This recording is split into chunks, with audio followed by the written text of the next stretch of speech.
আসসালামু আলাইকুম এভরিওয়ান, সবাই কেমন আছেন? আশা করি ভালো। আজ আমি একটি পাতা ভাজি করব। দেখুন এটা কি পাতা আপনারা বলবেন, আমি বলবো না, আমার গাইজটা বলবে। তো দেখুন এই পাতাটা আমি ভাজি করব। এই পাতাটা যাদের ডায়াবেটিস আছে, শরীরে ব্যথা করে, তারা এই পাতাটা খেলে বেশি উপকারিতা হয়। তো আমি এই পাতাটা ভাজি করতেছি, দেখুন কিভাবে আমি পাতাটা ভাজি করে খাবো। তো রসুন কুচি দিয়ে দিলাম, রসুন কুচি দিয়ে আমি একটু পরে পেঁয়াজ কুচি দিয়ে দেবো। সামান্য পেঁয়াজ কুচি দিয়ে আমি এই পাতাটা ভাজি করব। এটা শাকই বলা যায়। না, আপনারা কে পাট শাক খেয়েছেন বলতে পারবেন। পাট শাকটা যেমন লাগে তার চেয়ে বেশি ভালো লাগে এই পাতাটা ভাজি করলে। তারা ভাজি করে খেলে খুবই ভালো লাগে। উপকারিতা আছে ডায়াবেটিক্সের, শরীর ব্যথা, যাদের শরীর ব্যথা করে পাতাটা খেলে খুবই ভালো লাগে, শরীর ব্যথা একদম কমে যায়। তো আমি এই পাতাটা যে দেখুন ধুয়ে নিয়েছি, আমি এই পাতাটা এখন ভাজি করব।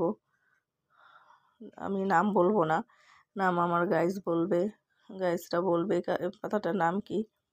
তো আমি কাঁচামরিচ কুচি দিয়ে দিলাম, শাকটা দিয়ে দিলাম, আমি লবণ দিয়ে দিলাম সামান্য। তো দেখুন আমি ভাজি করতেছি, কালারটা কত সুন্দর চলে এসেছে, একবারে পাট শাকের মতো লাগে ভাজি করে খেলে, খুবই ভালো লাগে। একটু সিদ্ধ করতে হয় ভালো করে। তো দেখুন আমি ভালো করে সিদ্ধ করতেছি ঢেকে, যাতে সিদ্ধ হয়ে যায়। তারপরও সবুজ দেখাচ্ছে, দেখুন কত।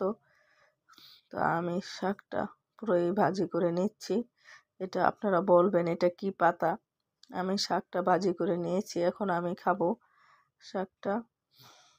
আমি ভাত নিয়েছি, ভাত দিয়ে শাকটা খাবো, খুবই মজা লাগে শাকটা খেতে। আমি প্রায়ই খাই, গাছ থেকে পেড়ে। আপনারা খাবেন, শাকটা ভাজি করলে অনেক মজা লাগে গরম ভাত দিয়ে খেলে।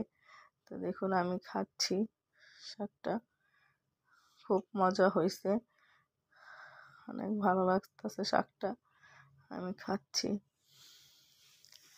আপনারা এভাবে ভাজি করে খাবেন। যাদের শরীর ব্যথা আছে, ডায়াবেটিস আছে, পাউডার করে খায় কেউ, পাতাটা শুকিয়ে পাউডার করে খায়, তো আপনারা এভাবে খাবেন। আমার মেয়েকে আমি খাইয়ে দিচ্ছি, সে বলছে খাবে, তো আমি খাইয়ে দিচ্ছি, সে কাঁচামরিচ দিয়েও খাচ্ছে। তো আমি ভালো করে ভাজি করতেছি, আমি কাঁচামরিচ দিয়েও খাবো। দেখুন শাকটা খুবই মজা লাগতেছে।